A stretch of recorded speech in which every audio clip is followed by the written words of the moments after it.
All right, welcome back to another week of Niche Pursuits News. My name is Jared Bauman. We have so many good topics to cover today. First and foremost, that Google Creator Summit from the fall of last year. Well, it's making national headlines now with a hard-hitting article by Bloomberg released this week. Its title is Google AI Search Shift Leaves Website Makers Feeling Betrayed. And it's kind of exposing to the mainstream world this harm that Google is doing to small publishers. In other news, remember that day in January when TikTok went down? Well, it was only down for a few hours, but it underscored the tensions around that platform. TikTok was given 75 days to find a buyer, and that clock is about to toll. So we have updates on where that stands, some adjustments that have been made, and how advertisers have been reacting to this uncertainty. Finally, we'll talk through the brand new the brand new Midjourney 7 and what you need to know about it. Too many M's in this industry. And then an update on our side hustles and a couple of weird niches. Thomas, I see you're sharing some financial numbers on your side hustle today with us.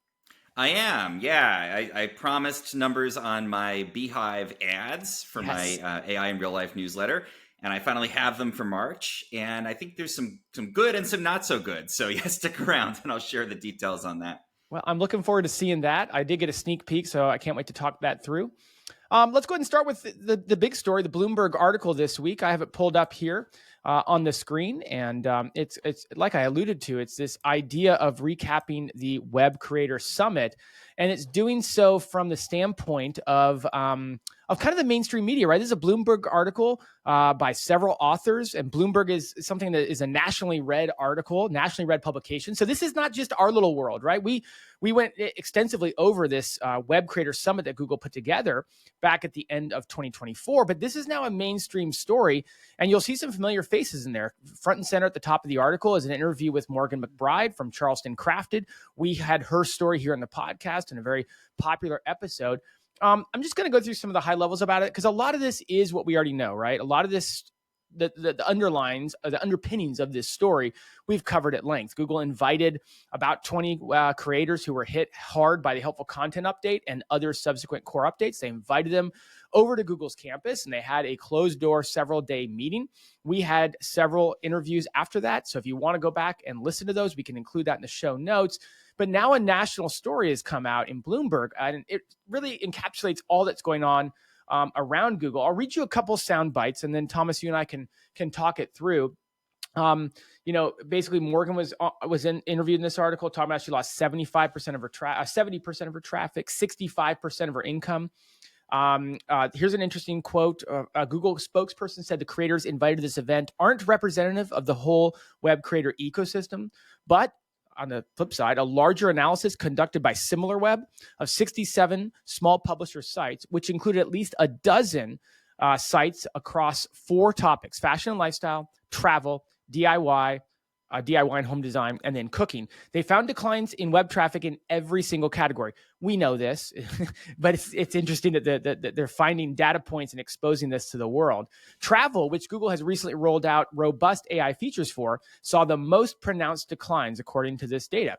Now, Google disputed SimilarWeb's findings, saying that the web traffic of this larger sample still doesn't capture search traffic overall. I have some quotes. There are a lot of quotes in this, but first, Thomas, your thoughts on basically the Web Creator Summit kind of going in front of everyone in the world. I think with Google, it's tough at this point because they can have the best of intentions. And I believe that the people who invited folks from our community out and went through their sites probably wanted to try to help them and to help surface stuff like what they're producing. But Google is such a big company at this point, and there's so many different conflicting needs within the company that, there might be great intentions on one team and then the AI team may be unaware of them, or because AI is such a black box, they might be unable to figure out how to elevate the good stuff without also elevating a bunch of kind of AI garbage. So I think it's hard to know what to read from it when we see the people who basically were told, you're doing everything right, it's not you, it's us, came out and they had this hope. And maybe there's still an opportunity for their sites to get a bump, but it seems like even Bloomberg is reporting now, hey, there hasn't been this big shift yet towards elevating this kind of creator content. I mean, a couple of those quotes that I was alluding to, here's what the article says. Some creators say Google has recently made so many changes to search, coinciding with its testing of AI-powered features and an effort to rid its results of AI-generated spam, that it's choked traffic to independent websites in favor of forums like Reddit and Quora, as well as larger media brands. Here's a quote from Jake Boley, who I'm friends with. I don't understand how Google thinks this is sustainable. If you drive away all enthusiasts and small publishers, then we're going to be overrun by spam and the few players who can afford to pay to play. That's well said. We've said that here at times, Thomas, about how if Google doesn't have small publishers creating content, where are they going to get content for their AI going forward in the long run, right? Here's another quotable following a really interesting statement. Again, this is in Bloomberg. This is not in search engine land, right? So the company, Google, has long emphasized that website owners should focus on making content driven by experience, expertise, authoritativeness, and trustworthiness, or EEAT, as a set of guidelines is known to publishers. Our little acronym is out in the world now, Thomas. This means creators should expect that Google would prioritize travel sites where the writers had actually visited the destinations they featured. But traffic has bottomed out even for sites that have followed Google's advice, creators say. Quote, for years, Google has had the audacity to gaslight us, saying, don't write for search, said Mike Hardacker, the founder of Mountain Weekly News, which reviews outdoor gear. Quote, well, then who am I writing for? End quote. So there's a bunch of other quotables in here that they got, and I think that they did a pretty good job of really explaining our case, really, to the national reader, right? The generic, the layperson who doesn't live in this world that we live in. Personally, I have found the only thing that's really moved the needle on Google search since the HCU, basically, and the March update last year too, has been really pivoting towards writing specifically for the audience. And I kind of feel like maybe that's what Google has been trying to say with all of this stuff, where they're saying, oh, don't write for search.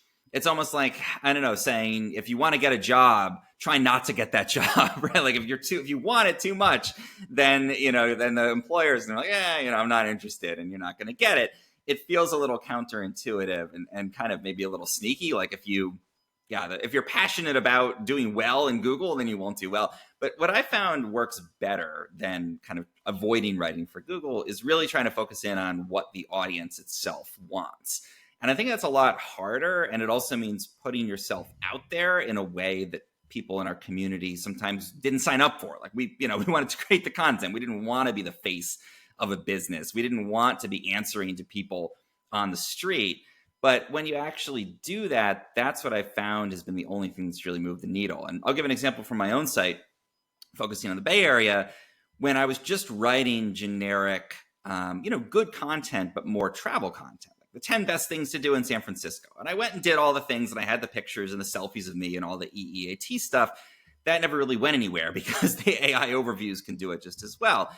When I started to talk to people in my local community, go on Nextdoor and ask what people were interested in, and literally meet people on the street and go and talk to them about what was happening, then I started to get a sense for what people were looking for. And when I started to write for that person, ironically, then I started to get more Google traffic, and my Google traffic, I can share specifics, but has been up since really making that shift. So I think Google would do better, instead of saying, don't write for Google, don't care about search, to say, figure out who your audience member is and write exclusively for that person without any regard to anything else. And weirdly, that has then created more search traffic, at least in my case. I'm not saying it's going to work for everybody. Well, giving people instructions that are negatives are never as powerful as giving people instructions that are positives, right? Like I run an agency here, a marketing agency, and one of the things we're always trying to do is match a client's voice, a brand. We're trying to understand the brand, and brands that are able to say, here is what we stand for. We can do a much better job than brands that say, well, don't do this. Well, don't do that. And it's like, okay, well, we cannot do those things, but we still don't really know what to do necessarily when it comes to representing your brand. And Google telling us what not to do just isn't as effective, as you said, as telling us what to do. And they've tried to tell us what to do. EEAT, already referenced here, is a great example. And yet you have creators all over the world who have bought that hook, line, and sinker and said, great, I just need to showcase how involved, how much of an expert I am, and that will be enough. And it isn't enough. We now know that unequivocally. What is enough? No one knows. No one has still been able to correlate, aside from owning Reddit or a massive DR95 website, exactly what does rank. I'll put this up and then we can kind of move on to the next story. But this is what Cyrus shared. This was a graphic that was in the article, but I liked this one much better. And so it just shows basically the 20 sites, their aggregate traffic, the 20 sites that were invited to Google's web creator conversation event is what he's calling it. And then the traffic declines from around peaking at like 18 million pre-HCU down to like 3 or 4 million. And so, you're looking at 10, 20% of the traffic from what used to be. So, I think the big news story here is not really so much all the facts that we already know. This is all stuff we've already talked about ad nauseum. My goodness, we've covered that Web Creator Summit so much here on the podcast. But I think it is this concept that, like, to your point, Thomas, like this is making it out there now beyond just small publishers and the SEO community we live in, but it's really making its way into the mainstream as Google is needing PR wins. And this just isn't a PR win. We've known that, but it seems like more and more of the world is learning that every day. And I feel for people where I think the game has changed under people's feet. And maybe you didn't sign up for that. Maybe you didn't sign up to be the public face of your brand and you just want to be a writer and write the content. And it seems like Google is saying, no, we don't want that anymore. You can't do that anymore. You have to be this public figure, basically, and you have to put yourself out there in that way. And some people might not feel comfortable with that. And I totally get that. And I think that's a big change that's happened. And that's where I think this concept of betrayal comes in, that there was this exchange of value. We create great content. You bring us the traffic. We don't have to go out and get it for ourselves. You can create 10 sites on things you happen to care about and be passionate about and have great content for, and you'll end up with a bunch of traffic and you can monetize that. I feel like they've changed the game under us. And I think people feel betrayed because they felt they signed up for one thing and now they're being told the only way to succeed is this other thing that you might not really want or feel comfortable to be able to do. So yeah, I hear the anger, and certainly there's something deeply ironic about the folks who got invited out and told, you have great sites, do the same thing you're doing. We've just seen their traffic continue to drop. Well, I'm glad you brought that up. The whole theme of the article is this betrayal idea. So, it really just goes back to the frustrations of this community. But the good news is we talk about the frustrations, but we also talk here a lot about what to do and where to go and where to put your time and your energy and your effort and stuff. So, we can't just rest on our laurels and wait for Google to fix things. I think everyone agrees, but that's why we spend so much time interviewing people here in this podcast, talking about, okay, where are you having success? What's your story? How are you winning right now? So, speaking of a different platform, speaking of not Google, speaking of putting your time and your energy into something else, let's go ahead and move on to the next story. And it's this TikTok update. So it's funny because there hasn't really been much coming out since, Thomas, you and I covered the story back at the end of January. And TikTok did end up going down for about a couple of hours, I think it was. It was on a Sunday, if I remember correctly. And then the United States president extended and gave 75 days to avoid a shutdown and sell. Well, now we're looking at the fact that we're fast approaching that 75 days. I don't know what the actual date was. Maybe you have that, Thomas, but it is sometime in April, if I remember correctly. And what the news story here is that President Trump has extended the deadline for ByteDance, which is the parent company of TikTok. They have extended the deadline for them to operate in the United States by 75 additional days. So that pushes them to about a mid-June 2025 cutoff. So this prevents an immediate shutdown. It gives more time for them to secure approvals and different things for a sale. Apparently, there's multiple buyers, potential buyers in the mix. Oracle, Amazon, AppLovin, some investor-led consortiums. But that's really where TikTok is at. And basically, we're not going to get into like all the geopolitical stuff that's happening in the world right now. You could almost argue that this could be considered part of that, right? Like there's so much going on in the world. This almost was a precursor to that. I guess the highlight, now I have a second story I'm going to bring up here, and maybe I'll do that, Thomas, while I turn it over to you. But the highlight here is that they've been given another 75 days to figure things out. They are going to remain operational in the U.S. for now, but the uncertainty around TikTok, which is the second story that goes with this, is really what is perhaps the bigger story here. I still think it's crazy that you have this platform that people have built their whole livelihoods around. I mean, some people have become genuinely famous or built thriving businesses just on this one platform. And it's been in this weird state of limbo for months. And it sounds Crazy. like will be for months more. That just seems, it's like if somebody just told you, okay, I mean, Google might go away, or, it just feels like there's so many people who have put so much into it. And so it does feel to me like this is something that will ultimately get resolved.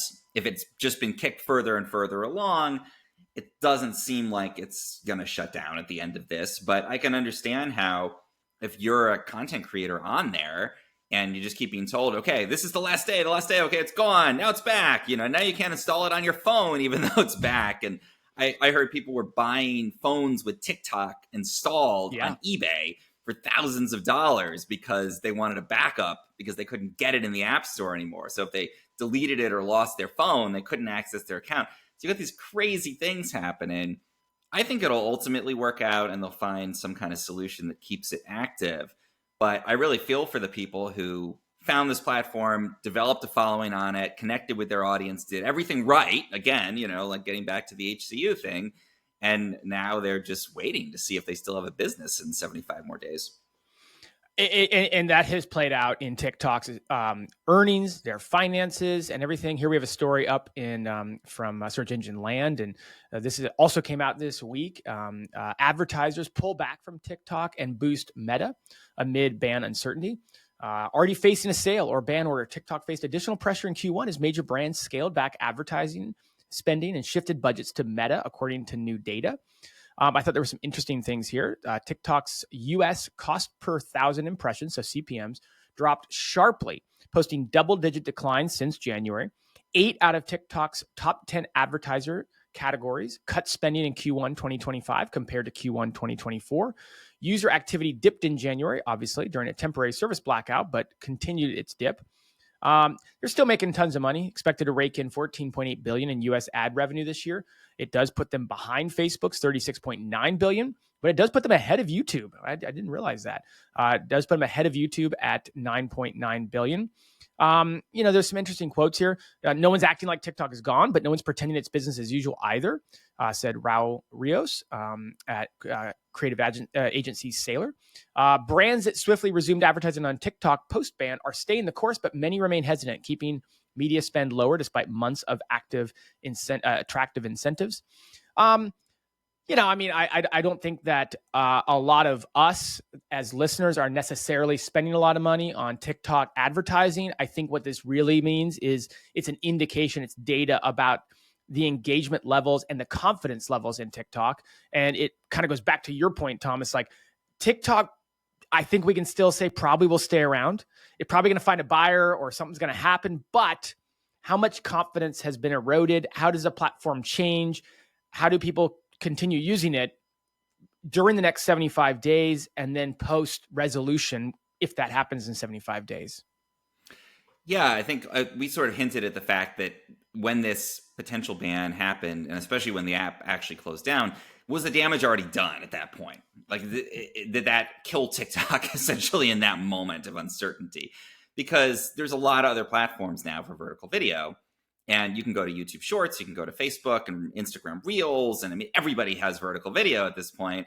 And you better believe, I'm sure Meta is really pushing to bring in these big creators, and they see this moment where they can basically steal market share from TikTok. So I wonder if some of that damage is already done, but I also smell an opportunity for people in our industry. And I have actually started posting more stuff on TikTok since the ban was announced, because I find there's fewer creators there. The people who really are doing it as a business are diversifying. They are moving elsewhere. They're just waiting. They're not going to put their best content on there right in this moment because they're not sure it's going to be there in another 75 days. So I feel like I've been getting more traffic when I do post stuff on TikTok. And if I was planning to advertise the vertical video, this feels like a great moment to do it. Like, if you're okay with that uncertainty about the future, you can get pretty low ad rates at this point, it sounds like. So I see the damage may already be done in the long term, but in the short term, if you can stomach the uncertainty, both as a creator and an advertiser, this feels like a great time to get into TikTok. I couldn't agree more. I think the article mentioned that, like, in the short term, there's an opportunity here, and if you're an e-commerce brand or you're able to use TikTok, then this is a perhaps 75 days of lower CPM, right? And so opportunity. And so that's something. And it's interesting to hear that you're finding like actually getting higher view counts now, perhaps because not as many creators are publishing quite as much stuff. And so we just know supply and demand works, right? So, I do wonder, like you said, and we don't need to get into it. I'd love to interview someone who's succeeding on TikTok as their primary traffic channel and what their thoughts are, because obviously vertical video is not unique to TikTok. They just kind of have been the gold rush of vertical video, of short form vertical video. But we know YouTube Shorts has been doing that for a while. Meta surely is going to catch up and make that a bigger part of their algorithm. Instagram is video first as it is. And so I think that across, really just look at this and say, like, I wonder if the shift for creators isn't going to be quite as difficult as maybe feared. So we'll have to see about that. I think if you can stay with it, it's like a sinking ship. But if they manage to right the ship, then, everybody else has already jumped off and gone elsewhere, and you might have an opportunity. And I see that as being the cost of switching is very low. And that's a good thing. If this was like TV advertising and these were relationships people had built over decades and it was hard to get into, obviously you would say, well, uncertainty, I'm not going to spend there. But it's super easy to shift on and off of one or another platform, both as an advertiser and as a creator. So I feel like, there's an opportunity here. And why not take the risk? Why not just try it out in this moment? Good points. Let's get to our third topic here, and that is Midjourney. Said it wrong at the intro there. Midjourney has released a new model. I'm going to go ahead and pull that up on screen. Thomas, I'm going to turn it over to you to talk about this. You're our resident AI expert, so why would I talk about it when I'm sure you have some in-depth thoughts to share? Yeah, so this is Midjourney version 7, and they waited a long time. I think this usually happens in bursts, right? Where one company releases something new in the AI space, and then everybody else who's maybe been waiting to release their model, or they're still making tweaks, feels like they have to do it. So we saw GPT-4o image generation come out. We talked about that last week. Super powerful model. Everything is Studio Ghibli all of a sudden. There's just memes all over. People are using it for all kinds of stuff. Then Ideogram, a couple days later, released their new model, V3. And I think Midjourney must have been working on version 7 for a while and felt like, okay, this is the moment we got to do it if we want to maintain the momentum. So some interesting things with V7. I find that it is not as good as GPT-4o image generation at kind of prompt understanding, and particularly at handling complex text. So the image generation from 4o, you can literally give it like a comic strip concept and it'll make all the text for that, or an infographic concept, or a whiteboard, filled with images and that kind of stuff and text, and it'll create that. And I find Midjourney still can't really handle that. And one other interesting thing with it is that in order to use the V7, you have to kind of personalize the model to your own preferences. So this is something that Midjourney had wanted users to do before. You basically look at a bunch of images and tell it, it's about 200 images, tell it which one you like better between two options, and it kind of hones in on the visual style that you're going for. So they've added that in now as a requirement in order to use the V7 model. So a couple of things, though. It's not as good at handling text. It's not as good, I think, as Ideogram at doing kind of design and layout types of stuff. But it is really great at generating incredibly realistic images and kind of just bizarre and interesting and artistic images. So if you're more on the creative side, less on, and design obviously is creative as well, and infographics can be creative. But if you're going for more of the artistic side of it, I guess I would say V7 still seems like the best one out there. And one thing I've discovered with it that I think is super good at doing is creating images that don't have that classic AI look. And that's something we've really seen a lot of models have struggled with. Like, everything still looks AI. And if you know what you're looking for, you can pick it out. There's actually a hack people have been using with Midjourney 7 that's really interesting, where they put the title of an old, like image format of an old cell phone image or digital camera image in there. So it'll be like, you make up an image, IMG underscore 4147.heic, the default iPhone thing, image of whatever. And it can make photos that look like they were taken on an iPhone, an old iPhone, an old digital camera. They look realistic in a way that I haven't seen anything else do. So to me, that's the biggest thing that it can do, is it can make images that look really real and not just photorealistic, but they look like something you actually took on a real camera in the real world with actual people, not models and beautiful people. And it's all, kind of like that AI look, that's gone. And that's really powerful, I think, for our community especially. Do you find that with Midjourney 7, to get that more standard look that you would get it in a cell phone picture, is that a specific kind of prompt like what you were alluding to? Or is it out of the box just dumbing down the AI look and feel and natively making people look more normal, images look more normal, food look more normal, puddles look more normal? Is it doing that natively? To a certain extent, I think it is. But I think it does need to be told what you want. And that's, again, something where I think from context and from who you are, because remember, ChatGPT learns about you over time. It has memory. So knowing your preferences and who you are and what you work on, it can kind of get a sense of what to make for you. And from the context, if I ask it for an image for a local contractor's website of like the roof of a house, it's going to make it in a fairly plain and normal looking style. But if I ask it for, a cat surfing on the beach in Maui, it's probably going to make something crazy looking. With Midjourney, it doesn't know that much about you, and it doesn't have that world knowledge to understand the context nearly as well. So you have to tell it a lot more. But I would say that the default of it looking kind of fake and unrealistically AI, it's toned down a lot. And when you explicitly ask for something that doesn't have an AI look, it's genuinely good, where before, even if you asked for that, it couldn't necessarily honor that.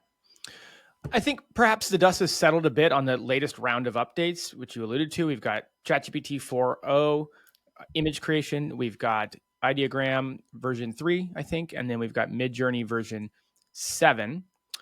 So with the dust settling from a very high level, the general content creator that listens to this podcast, should they make adjustments? Should they perhaps look to one more so than the others if they're not interested in using all three?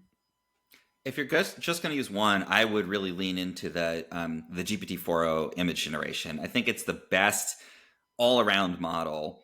And the photorealism, it can also create kind of normal-looking images. It's harder in some cases to get it to do that, I think, just based on probably how it was trained. But you can do that, and the image understanding, the ability to edit images. I found that it can be quite successful kind of in following that Studio Ghibli meme thing. You can upload images and ask it to change them into different visual styles. And that's very powerful because you're working with original content that you own, in that case. So that's the one I would choose. I think there's use cases for the others. Thumbnails is one where I've seen Ideogram just really excel. And the ability to script and work with a platform through software. So if you're trying to do this at scale through an API, Ideogram is the best for that, because I don't even know if the image generation is available yet through the OpenAI AI API. And when it is, it's going to be wildly expensive. And then for Midjourney, working with it through an API is kind of almost impossible. Like, you have to really hack stuff together. So if you're going to script it, go the Ideogram. And then if you're really doing this from an artistic perspective, for fun, for a hobby, to put something cool on your wall. Or I've heard people who, again, they want like that illustration that's customized for a particular region of solar panels on a roof to put on a local business's website, that kind of thing. That's something, again, that Midjourney, I think, is really good at this point, that kind of real life looking image. Or if you're creating crazy meme content, if you're trying to be in the Facebook bonus program and you want that cat surfing on the beach and you want it to look crazy and cool, and you don't care if it's a little AI-ish, then Midjourney is still the best bet there.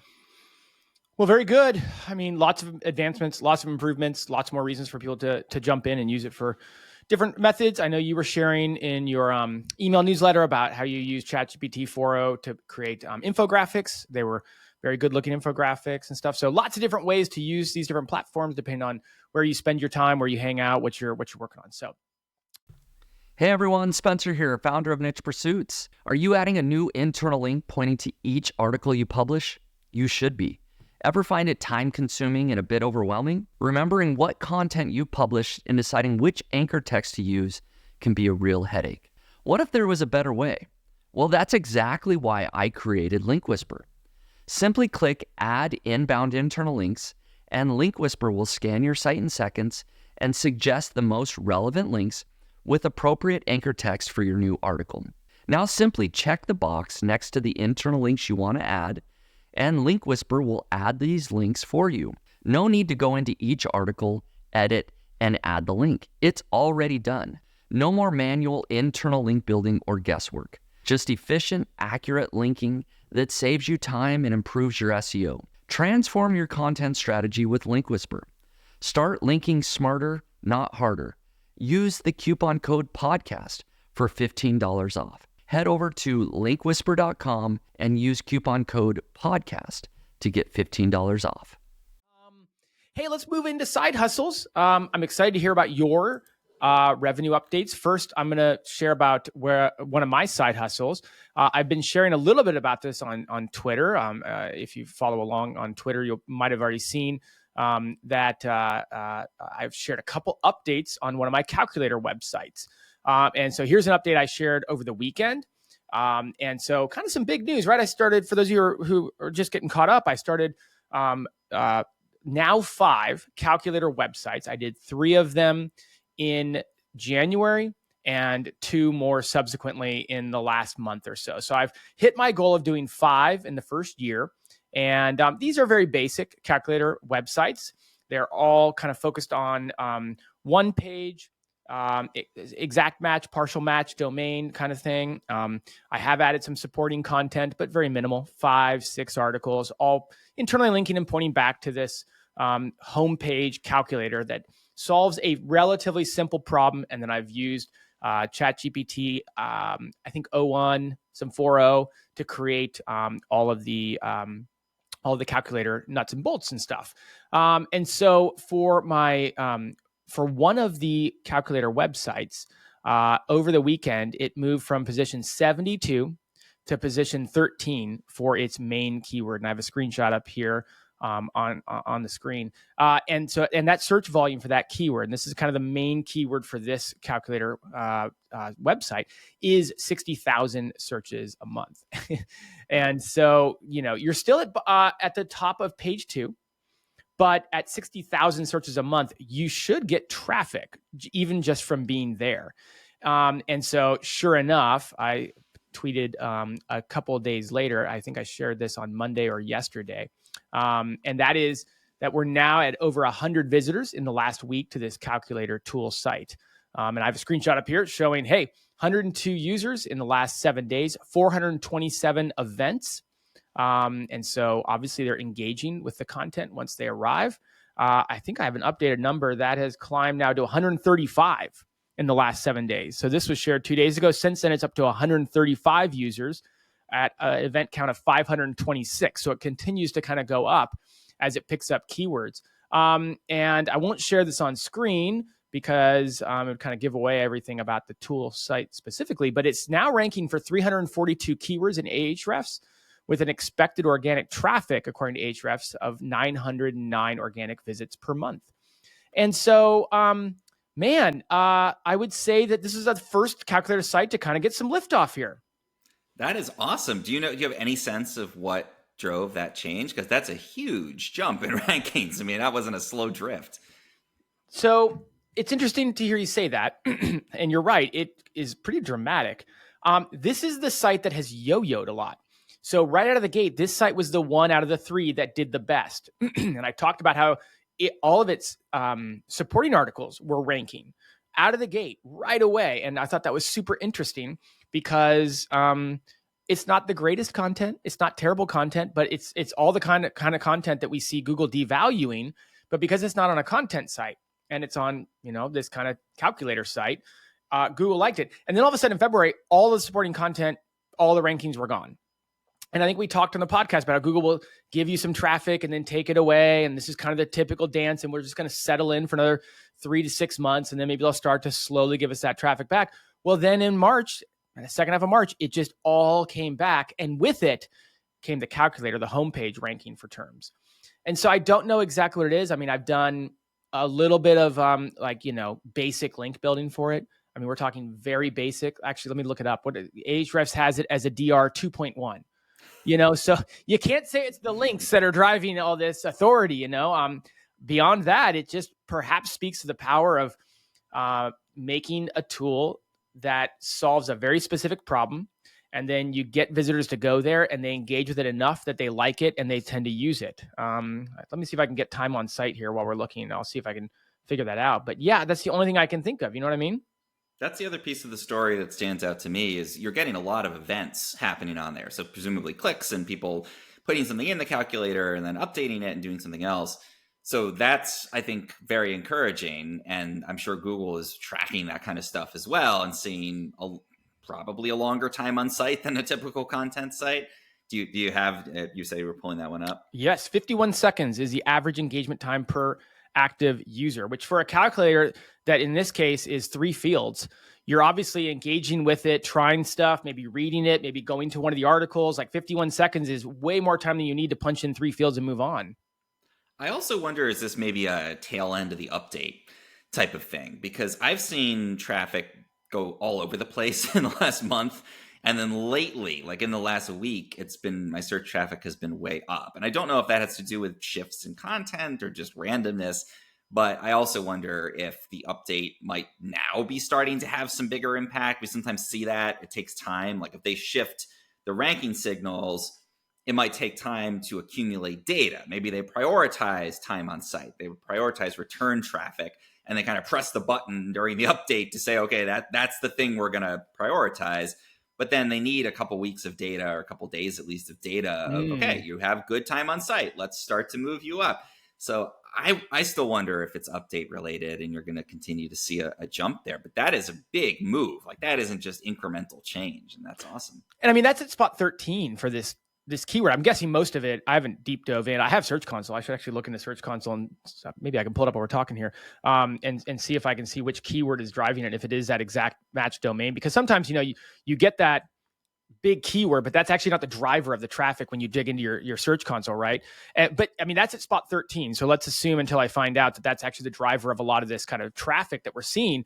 I mean, what if I get to spot 10 and spot 8 and spot 7? And, I mean, those are much harder to get, right? Cracking on the first page of Google is much harder than being on the second page. There's jokes about the second page of Google and, how no one ever gets there and stuff. But if this is actually the driver of a lot of this, then that's a very fascinating sort of thing. Here, I'm going to pull it up.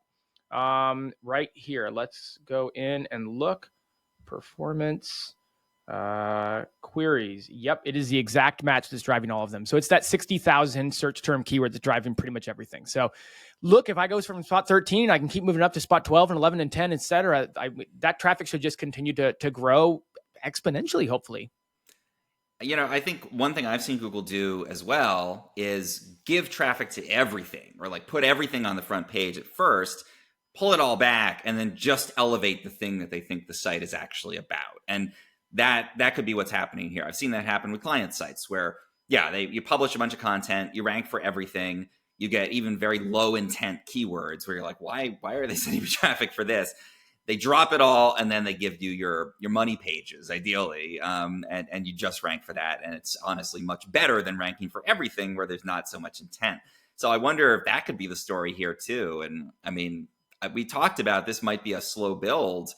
Maybe it still will be to get from 13 to 10 to 8, and that's going to take exponentially longer. But that is a giant jump. Like that shows you're in the game now. Exactly. Being at 70, you're not even in the game. 13, you're in the game. So that's awesome. We'll see where it goes. I mean, at like 135 visits a week, it's not, it's cool, but it needs to get to that spot where, 5 or 10,000 visits a month is something. So, maybe 1,000 visits a week at a minimum is starting to feel like you can make a few $100 off of the ad revenue from it.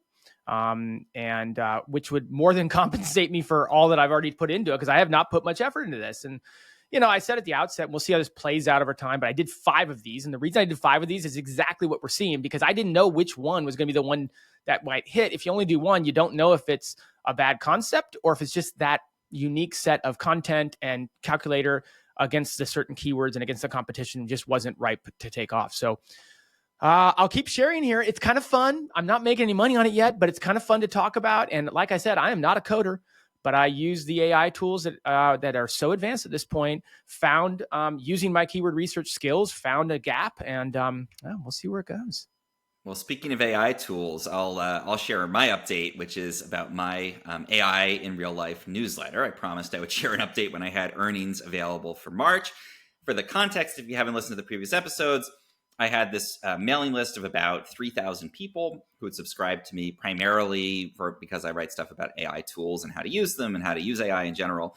And so I moved it from Kit, where it was before, and I was sending very occasional emails on that over to Beehive. And my reason was partially just that it's a clean interface if you're doing blast style emails, very simple to use. Kit is fantastic for automations.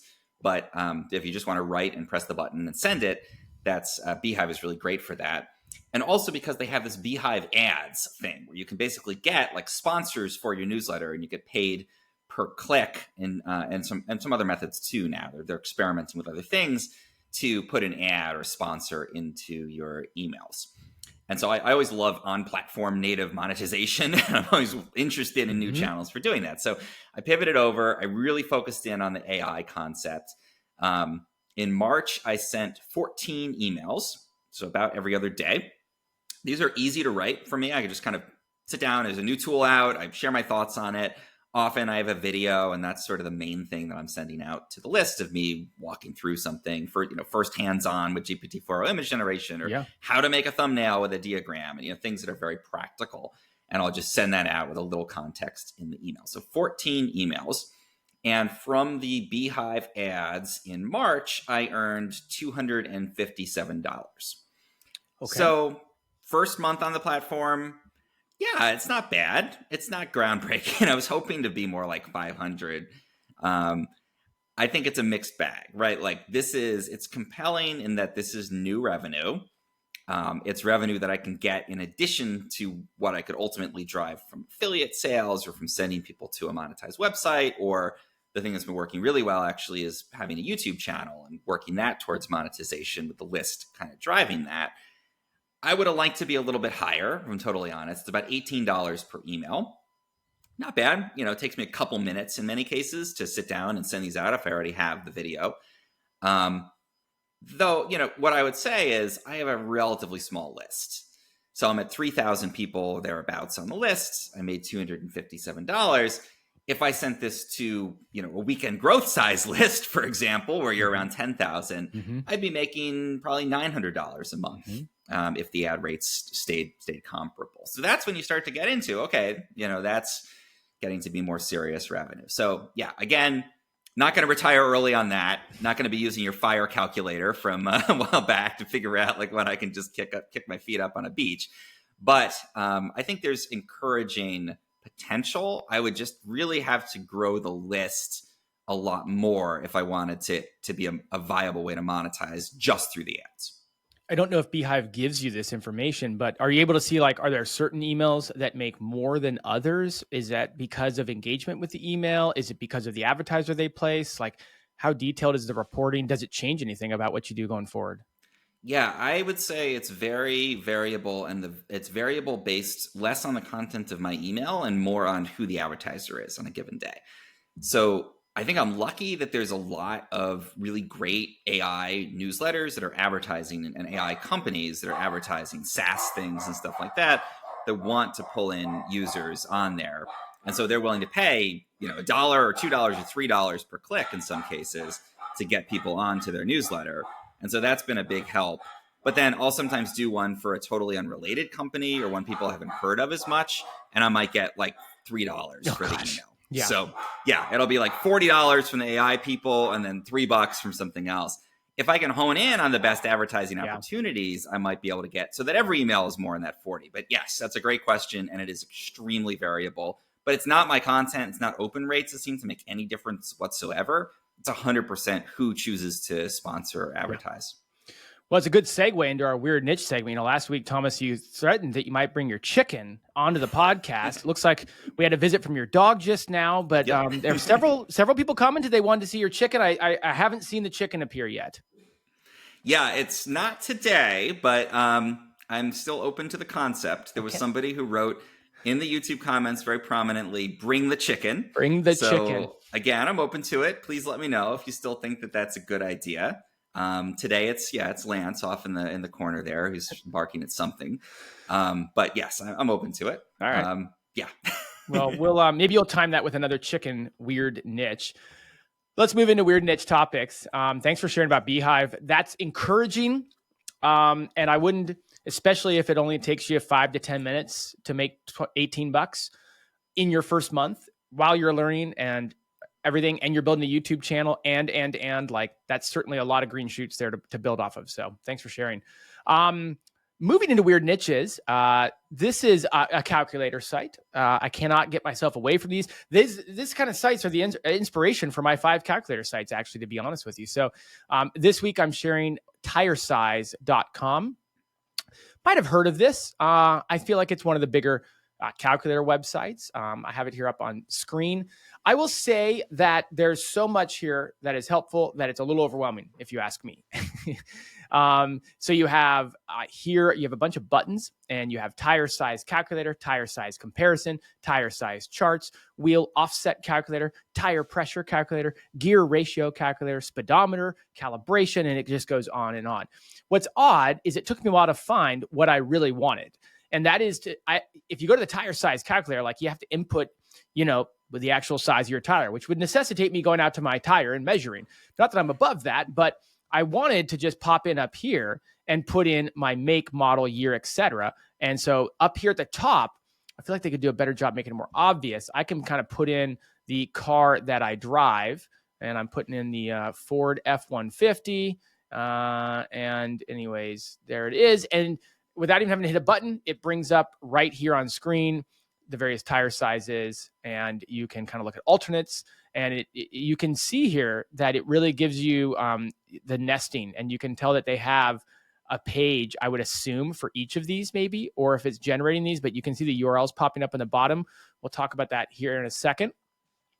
If I go over to Ahrefs, and Thomas, tell me if you're seeing this, and I look at tiresize.com, it's a DR57. It ranks for almost 100,000 keywords. It is getting an estimated 315,000 organic search traffic visits per month. It's higher in SimilarWeb. I don't know why it has organic pages. Let's look at organic traffic here, guys. And then you can see, there we go. So it's been pretty flat. It did take a little bit of a dip here in November, but not much. So you can see it's been pretty flat through all the updates. And if you go over here to the pages, they have basically 20,000 pages. And so the comparison and calculator are the two that rank the highest, that bring in the lion's share. I'd say over 50% of the traffic comes from those 2 pages. But they have all these, tire sizes 275-60R20, right? And these pages, I won't share them, but they go into specifics about the tire itself and whatnot. Finally, let's see here. Okay, so I'm going to share this tab here. I'm going to go back here. In terms of monetization, they do have like a simple banner ad, but here's what I discovered. So every single result, like the result I just got from my Ford F-150, it gives me a bunch of tire options, right, for that exact size. And I can basically click in, and it will now bring me to a page about that specific tire. And on the right, it has all the different places I can buy this tire. And if you look, you can tell that they are definitely getting affiliate commissions on all of these. So if you're thinking about measuring your tire, and 500,000 people a month are going to this website, and maybe just going like, yeah, I'll buy that tire right now from Discount Tire. I don't know, like the affiliate commissions, I don't know. Like I've never really bought tires online, but I could see it being super convenient, especially if they helped you find the right tire. So I feel like they've got to be making some pretty good money with that kind of traffic. I would say this is a super lucrative website because I I've seen car related content can monetize at really high values. I've had that on my YouTube channel, where if I do videos about how to do stuff with your car, how to jumpstart your car, whatever, the car service, car parts, there's a lot of money there. So I kind of 315,000 just organic, and then they're monetized through ads and this high-end affiliate. And I think if you're curious about the size of your tires, you're probably a DIY person who's looking to change them out yourself. I would personally take it to the dealership and then let them worry about the size of the tires. So I'm probably not the audience, but if you're curious about it, then you are probably the kind of person who's going to go and buy those tires and do it yourself and put on your new tires or rotate your tires or whatever you need to do. So yeah, I can see this being extremely lucrative. And it's a great example, I think, of a calculator site that's doing more than just running a couple display ads. Like they are tying the buying piece directly into the calculator. And that's what I'm glad you pointed out, because most of the calculator sites we look at are ad driven and they just give you a result. And it's not that others haven't tried, but it's that the attempt is loose, and I feel like this is a much stronger calculate and purchase. And it's very inspiring to see. Now, I don't know how much money they're making, right? I don't know if they're actually getting all those affiliate sales, but the nature of the way the site is structured does make it seem like it's more affiliate driven than anything else. And the calculator is the gateway to get to that affiliate sale. And that's really encouraging to me, but it's also like, okay, I got to think about the way that I build my calculator sites more with that in mind, because we all know that if you can make an affiliate sale, you're going to typically make more than an ad driven model if there's a connection to that buying engagement. So I think it's a super cool site because it's also coming in at that part of the buying journey where if you're looking for the diameter of tires, you're pretty close to making a purchase.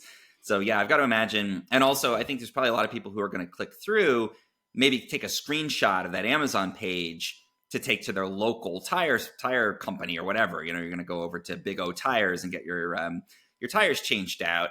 But you might show them, okay, this is what it says online I need for my tire. But hey, you just got cookied by Amazon, and then you go and buy something for Easter or whatever, and they're going to get the commission on it. So I can see it also being the affiliate click is almost part of the research process for a site like this, even if you're not going to buy the tires online, and then you still get cookied and they still get revenue from it. So yeah, I think it's a super awesome site.